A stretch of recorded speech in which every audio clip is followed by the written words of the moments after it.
La lluvia de fuego, evocación de un desencarnado de Gomorra. Recuerdo que era un día de sol hermoso, lleno del hormigueo popular en las calles atronadas de vehículos. Un día asaz cálido y de tersura perfecta. Desde mi terraza dominaba una vasta confusión de techos, vergeles salteados, un trozo de bahía punzado de mástiles, la recta gris de una avenida. A eso de las 11 cayeron las primeras chispas, una aquí, otra allá, partículas de cobre semejantes a las morcellas de un pábilo, partículas de cobre incandescente que daban en el suelo con un ruidecito de arenas. El cielo seguía de igual limpidez, el rumor urbano no decrecía. Únicamente los pájaros de mi pajarera cesaron de cantar. Casualmente lo había advertido, mirando hacia el horizonte en un momento de abstracción. Primero creí en una ilusión óptica causada por mi miopía. Tuve que esperar largo rato para ver caer otra chispa, pues la luz solar anegábalas bastante, pero el cobre ardía de tal modo que se destacaban a sí mismo. Una rapidísima vírgula de fuego y el golpecito en la tierra. Así, a largos intervalos. Debo confesar que, al comprobarlo, experimenté un vago terror. Exploré el cielo en una ansiosa ojeada. Persistía la limpidez. ¿De dónde venía aquel extraño granizo? Aquel cobre. ¿Era cobre?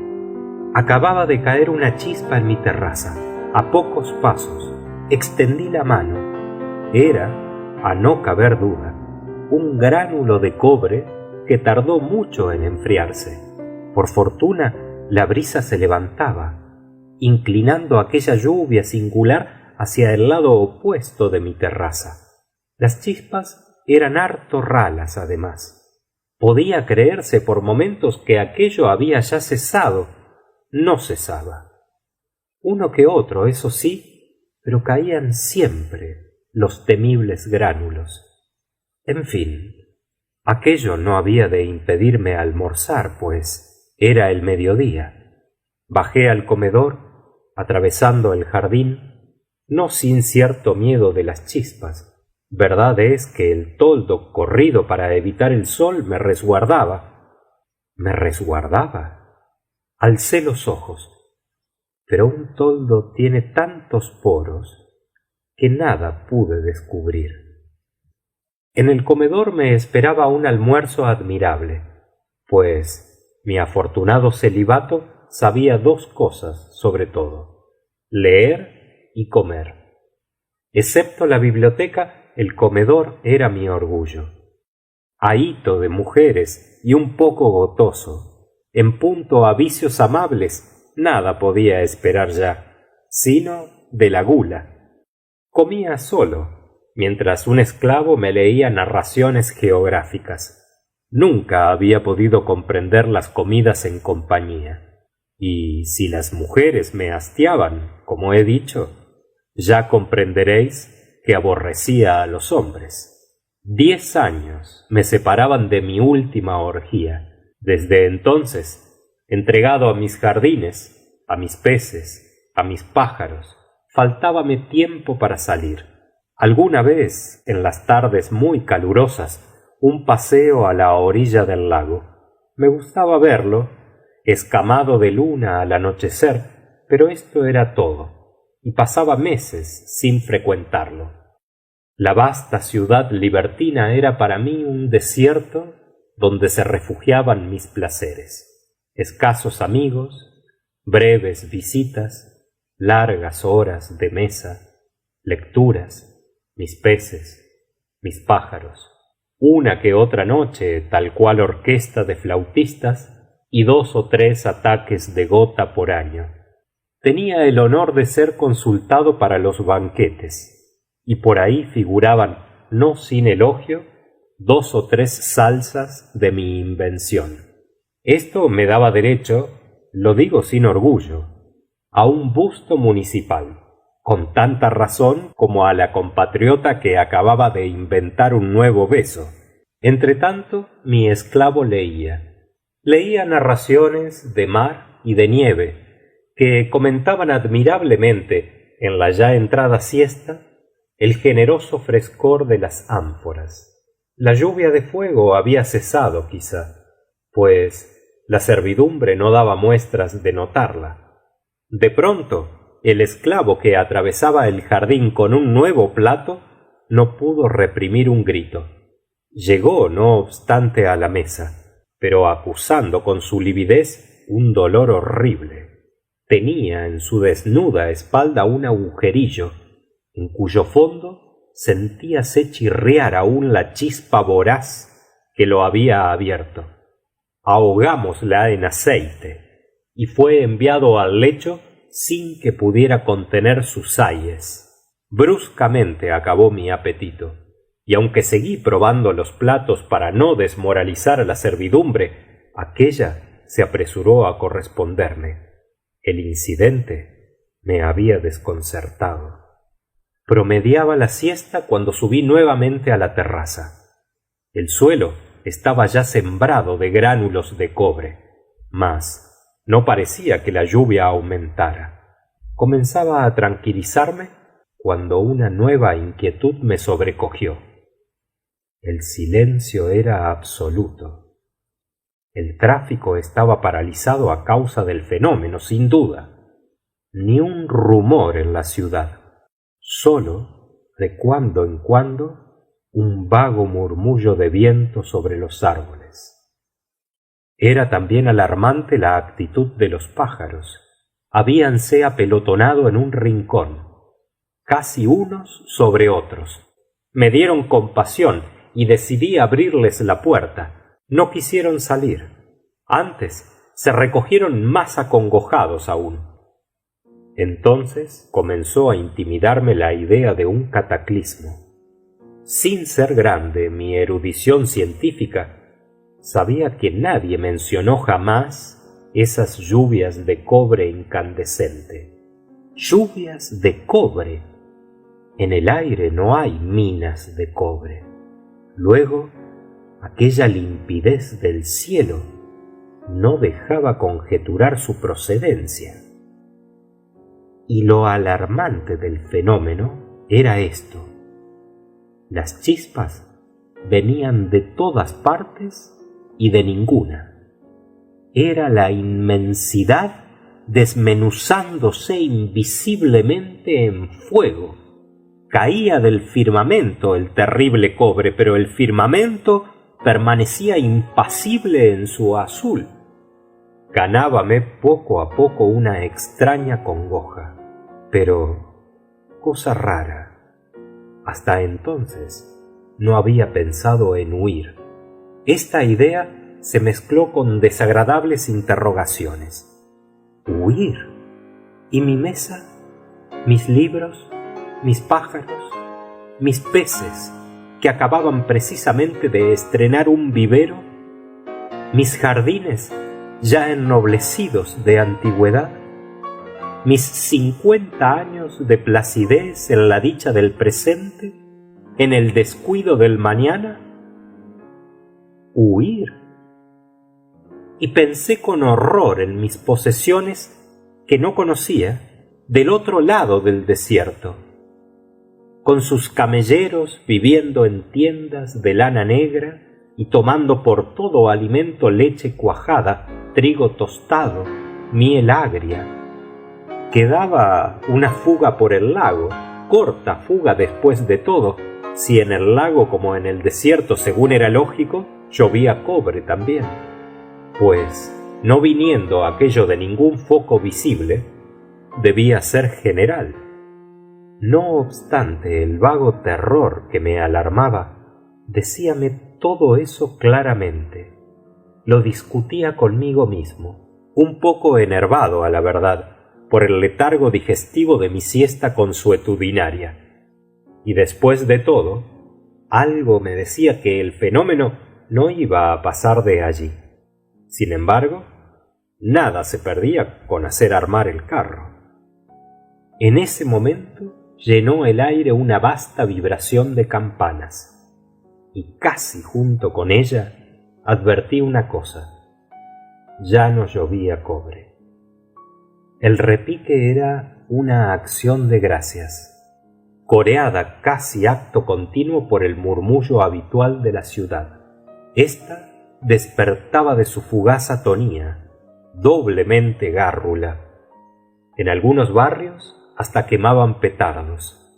Acodado al parapeto de la terraza, miraba con un desconocido bienestar solidario la animación vespertina que era toda amor y lujo. El cielo seguía purísimo. Muchachos afanosos recogían en escudillas la granalla de cobre que los caldereros habían empezado a comprar. Era todo lo que quedaba de la gran amenaza celeste. Más numerosa que nunca, la gente de placer coloría las calles. Y aún recuerdo que sonreí vagamente a un equívoco mancebo, cuya túnica recogida hasta las caderas en un salto de bocacalle dejó ver sus piernas glabras, jaqueladas de cintas. Las cortesanas, con el seno desnudo según la nueva moda y apuntalado en deslumbrante coselete, paseaban su indolencia sudando perfumes.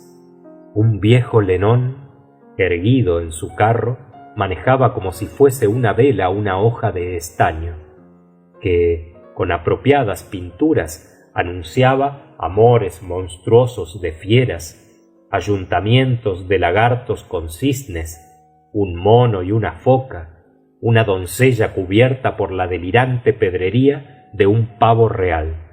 Bello cartel, a fe mía, y garantida la autenticidad de las piezas. Animales amaestrados por no sé qué hechicería bárbara, y desequilibrados con opio y con azafétida.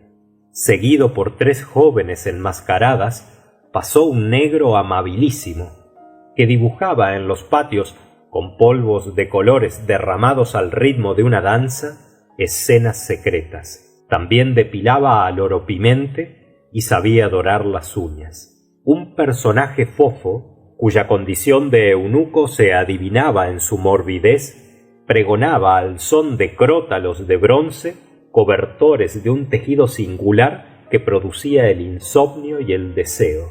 Cobertores cuya abolición habían pedido infructuosamente los ciudadanos honrados, pues mi ciudad sabía gozar, sabía vivir.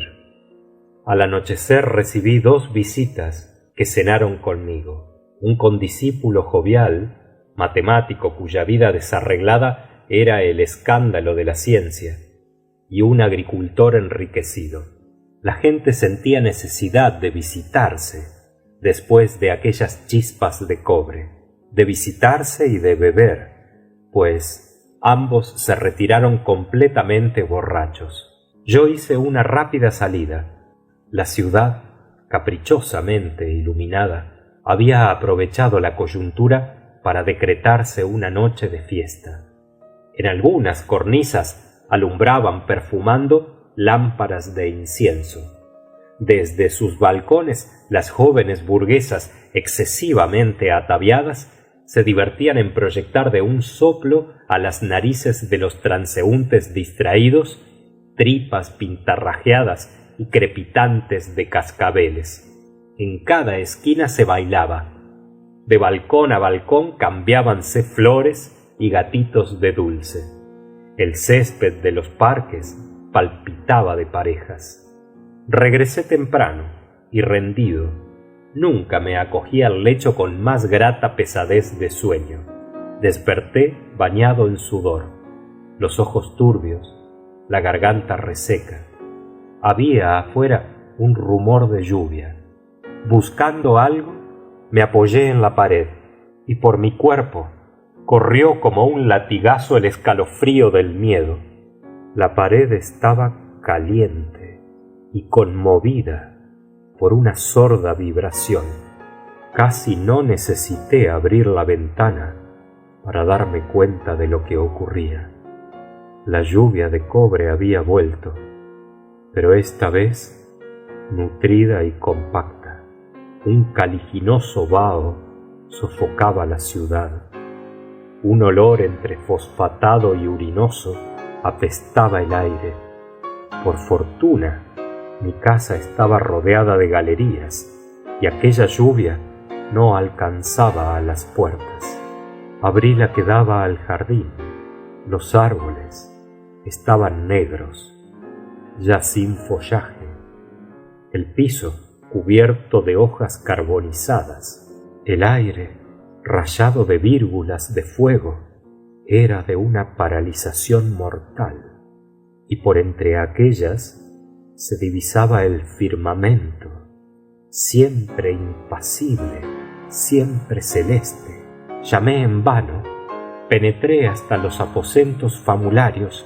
La servidumbre se había ido, envueltas las piernas en un cobertor de viso, acorazándome espalda y cabeza con una bañadera de metal que me aplastaba horriblemente. Pude llegar hasta las caballerizas. Los caballos habían desaparecido también, y con una tranquilidad que hacía honor a mis nervios, me di cuenta de que estaba perdido.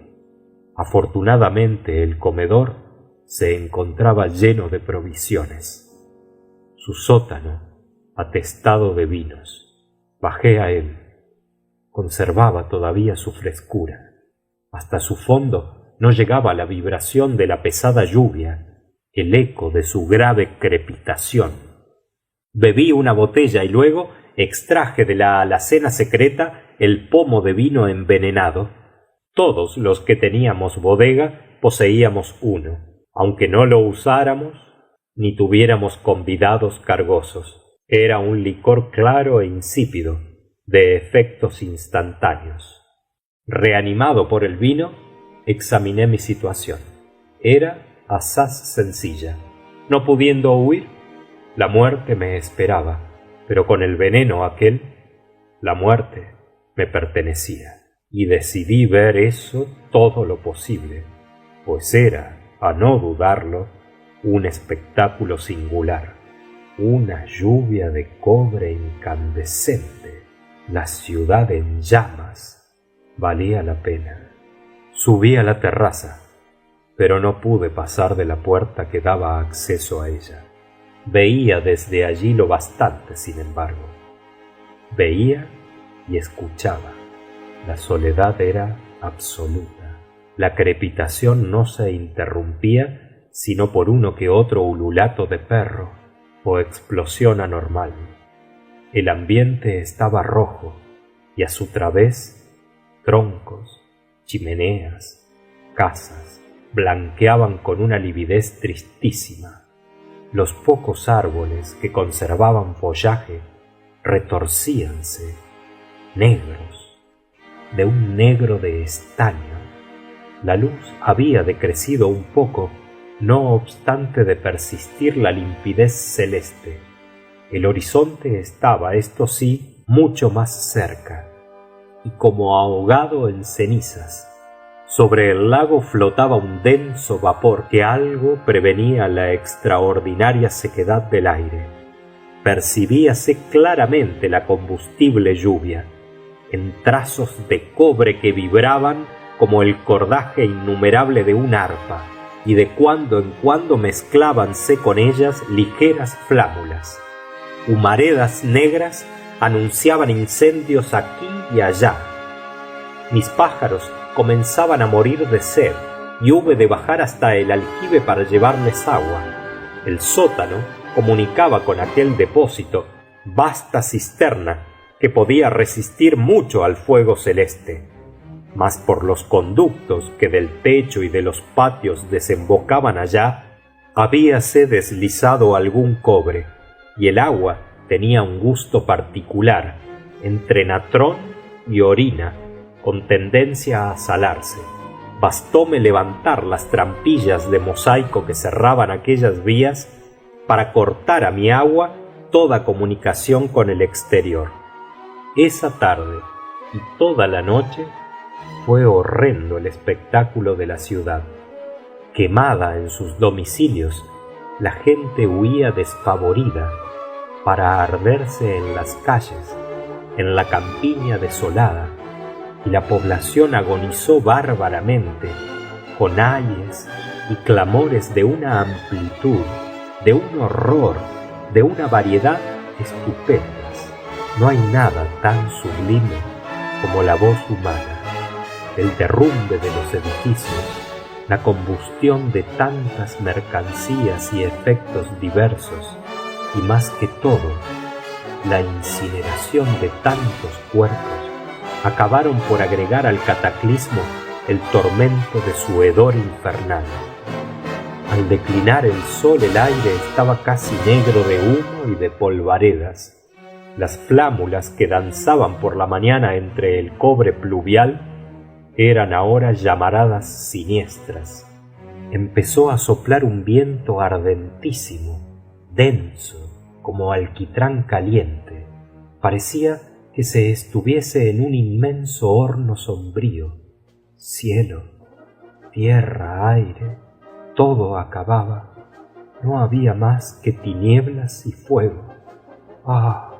El horror de aquellas tinieblas, que todo el fuego, el enorme fuego de la ciudad ardida, no alcanzaba a dominar, y aquel hedor de pingajos, de azufre, de grasa cadavérica en el aire seco, que hacía escupir sangre, y aquellos clamores que no sé cómo no acababan nunca, aquellos clamores que cubrían el rumor del incendio, más vasto que un huracán, aquellos clamores en que aullaban, gemían, bramaban todas las bestias con un inefable pavor de eternidad.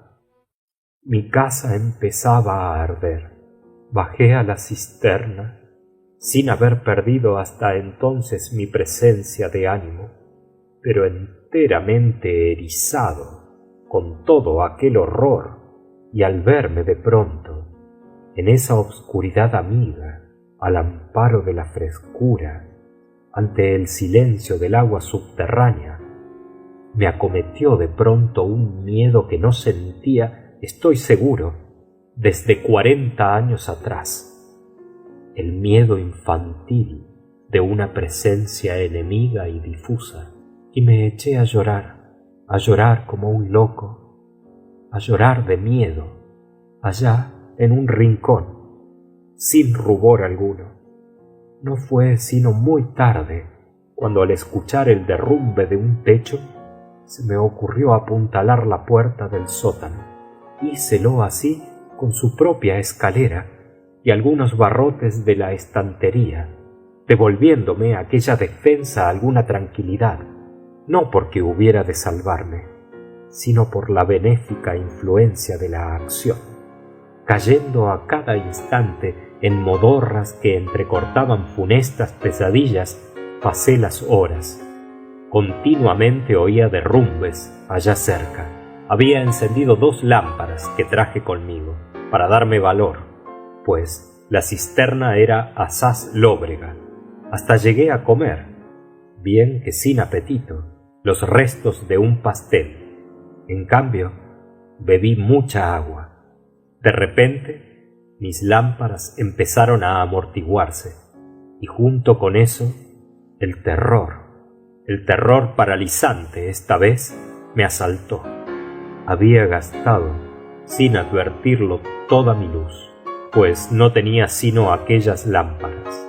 No advertí al descender esa tarde en traerlas todas conmigo. Las luces decrecieron y se apagaron. Entonces advertí que la cisterna empezaba a llenarse con el hedor del incendio.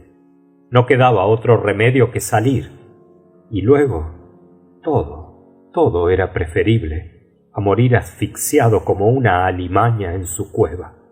A duras penas conseguí alzar la tapa del sótano, que los escombros del comedor cubrían. Por segunda vez había cesado la lluvia infernal, pero la ciudad ya no existía. Techos, puertas, gran cantidad de muros, todas las torres yacían en ruinas. El silencio era colosal, un verdadero silencio de catástrofe. 5 o 6 grandes humaredas empinaban aún sus penachos, y bajo el cielo que no se había enturbiado un momento, un cielo cuya crudeza azul certificaba indiferencias eternas, la pobre ciudad, mi pobre ciudad, muerta, muerta para siempre, hedía como un verdadero cadáver.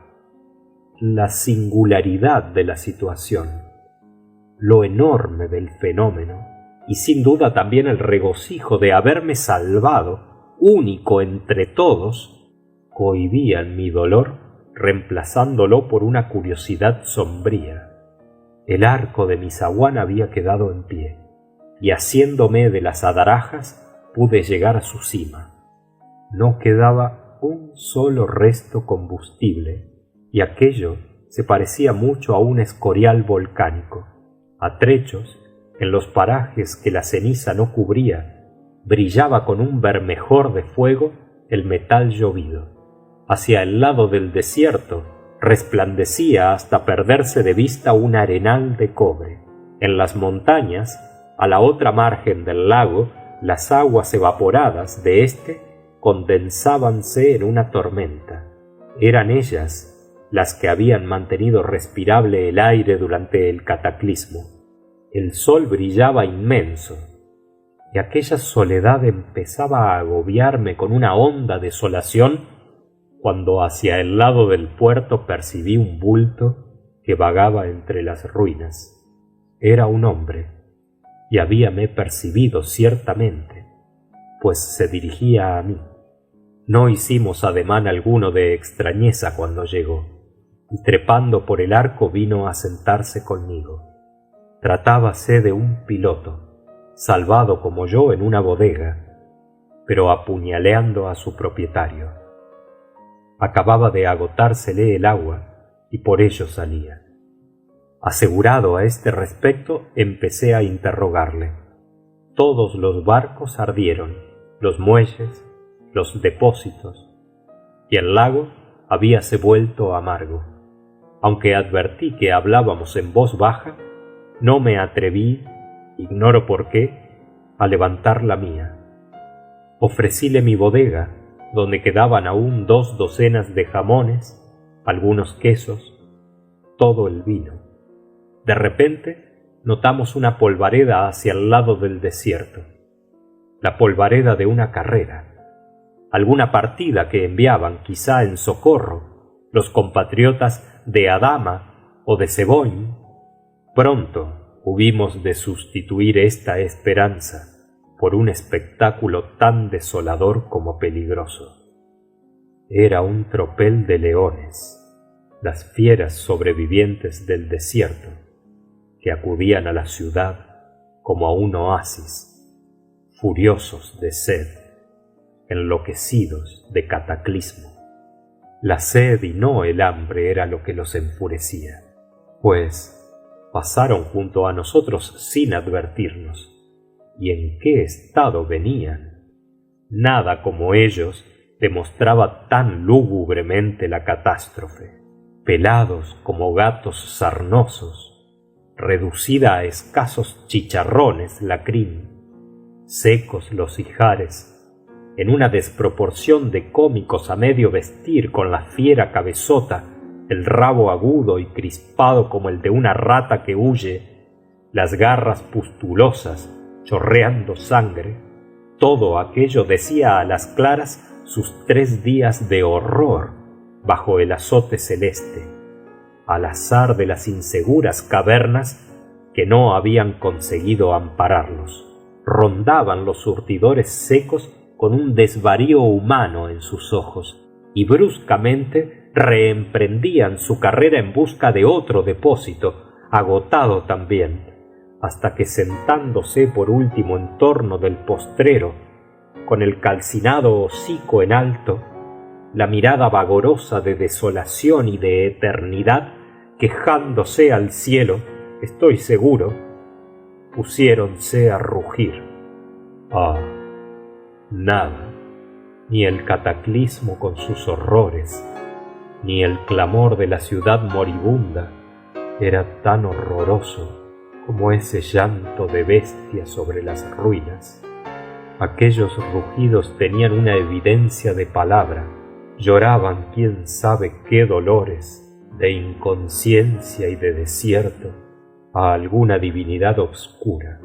El alma sucinta de la bestia agregaba a sus terrores de muerte el pavor de lo incomprensible. Si todo estaba lo mismo, el sol cotidiano, el cielo eterno, el desierto familiar, ¿por qué se ardían? ¿Y por qué no había agua?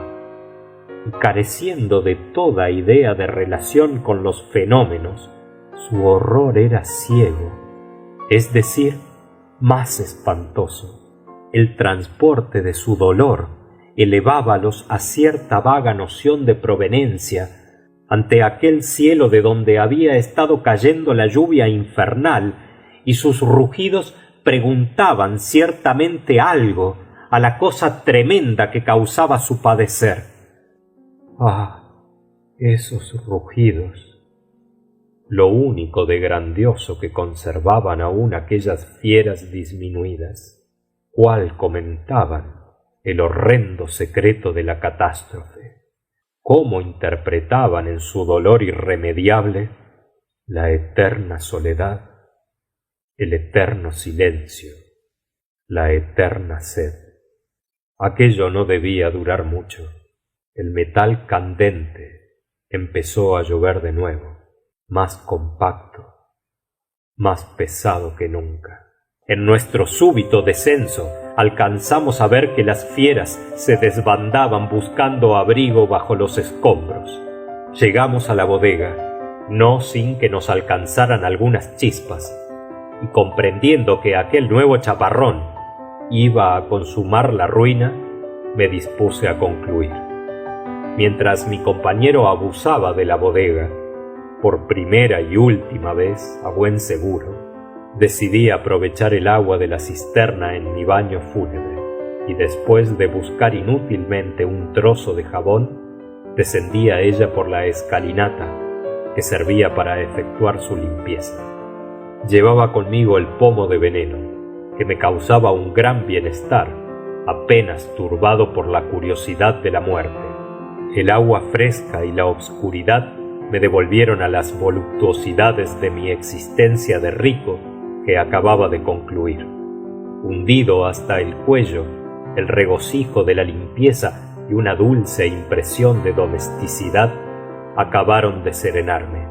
Oía afuera el huracán de fuego. Comenzaban otra vez a caer escombros. De la bodega no llegaba un solo rumor. Percibí en eso un reflejo de llamas que entraban por la puerta del sótano. El característico tufo urinoso, llevé el pomo a mis labios y... Fin de La lluvia de fuego,